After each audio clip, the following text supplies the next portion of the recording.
Here we are again at Moto in Wellington, and we are going to take the MOTTO GUZZI V85TT for a ride.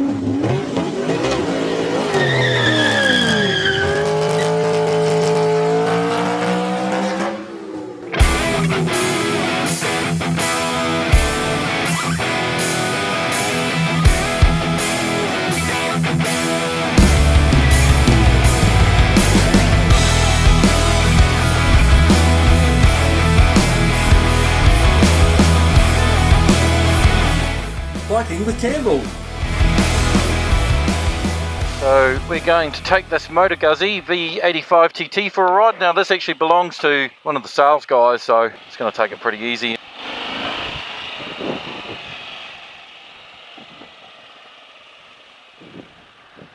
Okay, brakes feel pretty good.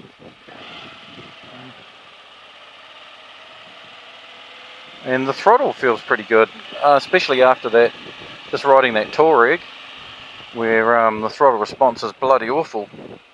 This is actually alright. And a real nice lumpy motor that's just kind of got a bit of character to it. It feels quite torquey. Put my visor down, so hopefully the sound will be a bit better for you guys. Okay, not making huge amounts of thrust, but it's sport, let's try sport.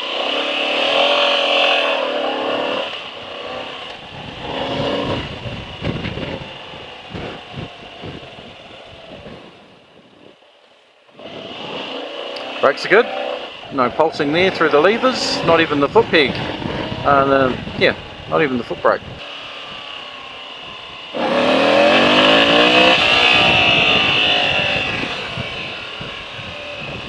A bunch of flashing lights there, don't know what that means. Oh yeah, it's pretty fun in first anyway. We've got to be a little bit sensible along here because it's only 40k speed limit. So this bike's been lowered by an inch. Yep, he's got the forks through, the triple clamps, and I think he's got, I'm not sure how you adjust the suspension at the back, whether it's just another set of dog bones or whether you have to get a modified shock or not. A standard one's quite tall, eh? This one's not too bad.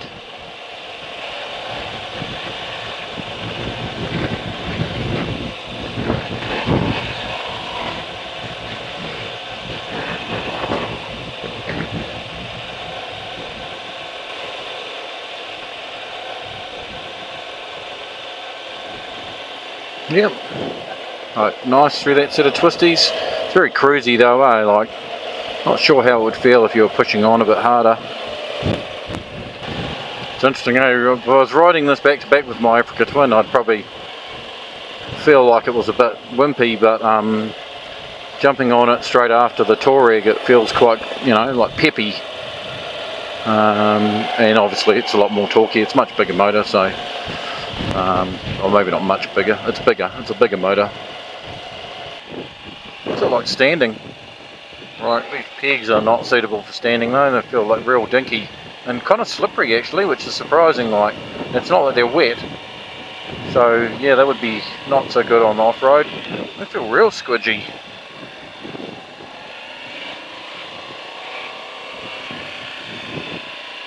Standing position's alright though.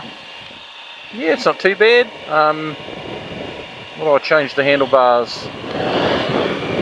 Possibly. It's maybe just a little bit, have a wee bit more room, but it's not, it ain't bad. Very comfy. They're not super tall, so I kind of feel like I do have a bit of weight on my wrist standing, which is alright. It probably means they're a little bit, you know, they're not too tall as well, so when you're sitting, your arms aren't up too high. So comfort wise, pretty good. Sitting, good. Standing, pretty good. Motor, yep, it's alright, not too bad. I mean, I guess you just got to look at it for what it is. I mean, it's not really going to be that exciting to ride at pace. I mean, you can get a bit obsessed with horsepower, to be honest, and it doesn't matter how much you got, you always want more. But yeah, it's always hard to step down in power. Not sure how much these are making. Well, I think they're I think they're making like 80 horsepower maybe? Maybe slightly over 80 horse. Reasonably, relatively good torque figures. Torque quite low in the rev range, so it's, you know, quite nice. My feet are in a slightly weird position. I feel like they're getting splayed out by the bodywork a bit. It's quite a pretty ride along Oriental Parade here. I think actually at this end it's not called Oriental Parade anymore. I think it's called something else, but I'm not from Wellington, so I'm not quite sure. I always think of the whole thing as being Oriental Parade.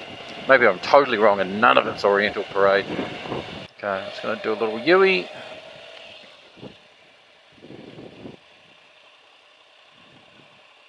Oh, that's easy to turn around. How easy is that? Piece of cake. Always says something about the overall balance of a motorcycle when you go to do your first U-ey, and it's very easy to turn around and you feel real confident. It's a nice bike. Would I own one? I think I probably need to take one for a bit more of an extreme ride than this. I think, why am I even looking at it? Well, that's a good question actually.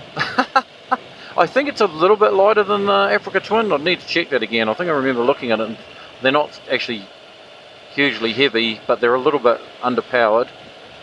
So that's not quite so good. Obviously if you lower one like this, the seat height's not going to be too bad. I don't know if I'd lower one quite this much actually. I have to have a look and see how it feels when I'm flat-footed back at the shop. Maybe an inch is a bit too much. The stock one, actually there's some stock ones in there. I should have a little sit on one. But I remember last time I just felt like it was really tall and I felt like I was on tippy toes. I might have gone in sneakers though, that's always a mistake. If you haven't got your riding boots on, like things always feel worse. Okay, that's third. I'm not going to lie, that's not very impressive for third gear.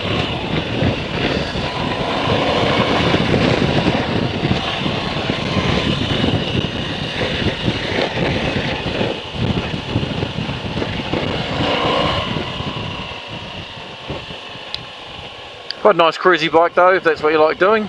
If you like cruising and just want to go touring and be reasonably comfortable and have something that handles nice, and can't see why it wouldn't be good on a gravel road. And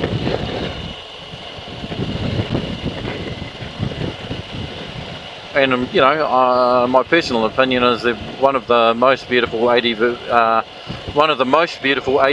bikes on the market. Especially in the yellow and red and white. Yep, looks are not the most important thing to me. I had a V-Strom and I loved that, and I loved it because it was a great motorcycle, but it had a face only a mother could love. It was, well, you all know what those early V-Stroms are like. Probably the single ugliest motorcycle ever built. So that's it for my quick spin on the MOTTO GUZZI V85TT. I feel the best qualities of that bike. It's smooth, cruisy kind of vibe. Obviously it's beautiful looks. It's got good brakes. The ABS is non-intrusive. The ride-by-wire is non-intrusive. It's got all the ride modes if that's your bag. It's got good ergonomics. It's relatively comfortable. The suspension is very well damped, feels quite sophisticated, gives good level of comfort. I didn't find I was getting knocked around by any bumps or anything. The sitting position's good, standing position's pretty good. Probably if you are a little bit taller, you're probably going to want to put bar risers on it. Even for me, I think they're probably on a similar level to where I've got my Africa Twin bars, which are good when you're going fast off-road, but you do get fatigued quite quickly because you've got quite a lot of weight on your wrist, because I've got my bars set quite low on my Africa Twin. The worst qualities of it, or the weakest qualities, I would suggest the motor. If you like a lot of horsepower, it's probably not going to be the bike for you. It's only making 80 horse. It's making reasonably good torque quite far down the rev range. So you do get that kind of reasonably nice punch out of the corners, but It runs out of breath reasonably quickly. Feels quite short geared, like it revs out quite fast, similar to my Africa Twin. Yeah, anyway, those are my thoughts. It was just a quick spin. I hope that was somewhat useful for somebody. If you're coming off an Africa Twin, it'll give you a bit of an idea. Might give you an idea of what it's like compared to the Touareg, although why you would compare those two bikes, I'm not sure. They're falling into very different categories.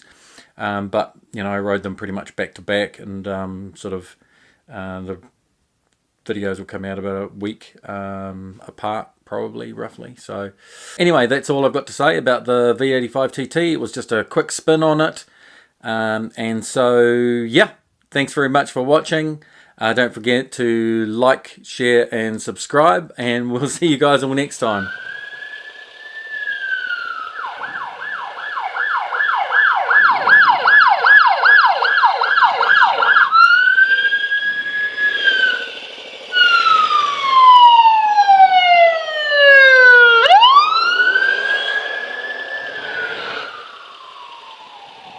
Here comes another police car. Wow, something fairly serious must be going on.